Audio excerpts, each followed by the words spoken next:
ഇന്നൊരു cake recipe കാണിച്ചു തരാം കേട്ടോ. ഒരു ചെറിയ വിശേഷമുണ്ട്, അതിനായിട്ട് ഉണ്ടാക്കുക. അപ്പം അതിനായിട്ട് ഞാൻ 1 കപ്പ് മാവ്, 250 ml, 1/2 teaspoon baking powder, 1/4 teaspoon സോഡാപ്പൊടി, പിന്നെ ഒരു നുള്ളു ഉപ്പ് ഒക്കെ ചേർത്ത് നന്നായിട്ട് 3 വട്ടം അരിച്ചെടുത്തു. എന്നിട്ട് ഞാൻ 4 മുട്ടയിലേക്ക് ഒരു 3/4 കപ്പ് പഞ്ചസാര ചേർത്തിട്ട് നല്ലപോലെ മിക്സ് ചെയ്ത് അതിൻ്റെ കൂടെ 1 ടീസ്പൂൺ വാനില എസൻസും കൂടെ ചേർത്ത് കൊടുത്തിട്ട് നന്നായിട്ട് പൊങ്ങി വരുന്ന വരെയും ബീറ്റ് ചെയ്ത് കൊടുത്തു. അതിലേക്ക് അരിച്ച് വെച്ചിരിക്കുന്ന മാവ് 3 ബാച്ചായിട്ട് തിരിച്ചിട്ട് ഓരോ തവണയായിട്ട് ചേർത്ത് ഇളക്കി കൊടുത്തു. ഒട്ടും കട്ട പിടിക്കാതെ ഇളക്കണം കേട്ടോ. എനിക്ക് ഇപ്രാവശ്യം ഇച്ചിരി കട്ടയായിപ്പോയി, എന്നാലും കുഴപ്പമില്ല, അഡ്ജസ്റ്റ് ചെയ്തെടുത്തു. വീട്ടിലേക്കില്ല, പിന്നെ കുഴപ്പമൊന്നുമില്ല, നമ്മളല്ലേ കഴിക്കണം. അതിൻ്റെ കൂടെ തന്നെ ഒരു 1/4 കപ്പ് സൺഫ്ലവർ ഓയിലും കൂടെ ചേർത്ത് കൊടുത്തു. അപ്പം അത് നല്ലപോലെ മിക്സാക്കി എടുത്തതിന് ശേഷം ഒരു പാൻ എടുത്തിട്ട് അതിലേക്ക് ഞാൻ ബട്ടർ പേപ്പർ വെച്ച് കൊടുത്തു. അതിലേക്ക് ഒഴിച്ച് കൊടുത്തതിന് ശേഷം ഓവനിൽ വെച്ച് ഞാനൊരു 170 ഡിഗ്രി സെൽഷ്യസിൽ ഒരു 30-35 മിനിറ്റ് വെച്ചിട്ട് കേക്ക് കുക്കാക്കി എടുത്തു.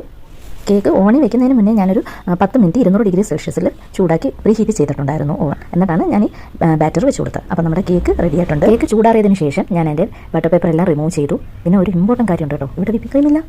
ഇങ്ങനെ വിപ്പിംഗ് ക്രീം ഇല്ലാതെ ഞാൻ ബർത്ത്ഡേ കേക്ക് ഉണ്ടാക്കും. അതൊക്കെ ഞാൻ ഉണ്ടാക്കും. ഇക്കാക്ക് ബർത്ത്ഡേ കേക്ക് മുറിക്കാനൊന്നും അത്ര ഇൻട്രസ്റ്റ് ഇല്ലാത്തതാണ്. മക്കളുടെ ബർത്ത്ഡേക്ക് കൂടെ ഒന്നും കേക്ക് മുറിക്കാല്ലാത്ത ഇക്കാടെ ബർത്ത്ഡേക്ക് മുറിക്കത്തില്ല. അപ്പോൾ ഞാനായിട്ട് വിപ്പിംഗ് ക്രീം ഒന്നും മേടിക്കേണ്ടെന്ന് വിചാരിച്ചു. ഇവിടെ വെച്ചിട്ട് ബാക്കി പിന്നെ ഈ പിള്ളേർ തന്നെ എടുത്ത് പാത്രത്തിലിട്ട് കോരി തിന്നുക ചെയ്യുന്നത്. അതുകൊണ്ട് വിപ്പിംഗ് ക്രീം അങ്ങനെ മേടിച്ച് വെപ്പില്ല. അപ്പോൾ ഞാൻ എന്താ ചെയ്തു, എനിക്ക് പെട്ടെന്ന് പണ്ടൊരിടത്ത് കേക്കിൻ്റെ ഒരു പിക്ചർ കണ്ട ഓർമ്മയ്ക്ക് ഞാൻ എന്താ ചെയ്തു, പഞ്ചസാര പൊടിച്ചിട്ട് ഒരു അരിപ്പിലിട്ട് നന്നായിട്ട് അരിച്ചെടുക്കാൻ ഈ അരിപ്പെടുത്തുകൊണ്ടാണോ എന്തോ ഭയങ്കര പാടിയാണ്. പിന്നെ സ്പൂണൊക്കെ വെച്ച് ഇളക്കി പിന്നെ ആ പഞ്ചസാര പൊടി അങ്ങനെ ഡയറക്റ്റൊക്കെ ഇട്ട് കൊടുത്ത് അഡ്ജസ്റ്റ് ആക്കി. പിന്നെ ഇവിടെ ഫ്രൂട്ട്സ് ആയിട്ടൊന്നും ഇല്ല, ആകെയുള്ള ആപ്പിളും ഒരു പച്ചച്ചിങ്ങം പഴവും. അപ്പോൾ അത് രണ്ട് ഞാൻ അരിഞ്ഞിട്ട് വെച്ച് കൊടുത്തു. പിന്നെ ഞാൻ ദാണ്ടെ ഇരിക്കുന്ന സാധനം കണ്ടില്ലേ, വാഫിൾസ്. അതിനായിട്ട് ഞാനൊരു മോനുണ്ടാക്കി വാഫിൾസ്. അപ്പം അതിന് ഞാനായിട്ട് അതിൽ ഇച്ചിരി ചോക്ലേറ്റ് ഗനാഷ് ഒഴിക്കാൻ വേണ്ടി ഡബിൾ ബോയിൽ ചെയ്ത ഒരു ചോക്ലേറ്റ് ഇരിക്കുന്നു. പക്ഷേ അത് ഡബിൾ ബോയിലായി വിപ്പിംഗ് ക്രീം ഇല്ലാത്തതുകൊണ്ട് നമുക്ക് ഗനാഷ് ആക്കി എടുക്കാൻ പറ്റാത്തതുകൊണ്ട് ഞാൻ എന്താ ചെയ്ത് അത് ഉരുട്ടി ഉരുളകളാണ്. എന്നിട്ട് അത് കേക്കിനകത്തോടെ ഇങ്ങനെ വെച്ച് കൊടുത്തു.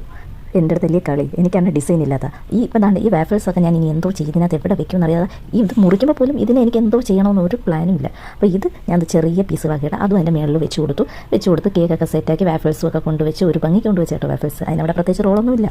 അങ്ങനെ കേക്ക് മുറിക്കാനായിട്ടെല്ലാം സെറ്റാക്കിയപ്പോൾ എന്താ പ്രശ്നം, ഇതും ആരെയും മുറിക്കാൻ സമ്മതിക്കുന്നില്ല. അവന് മുറിക്കണം, അവൻ്റെ ബർത്ത്ഡേ ആണ്. അപ്പോൾ പിന്നെ അവൻ അങ്ങ് മുറിച്ച്.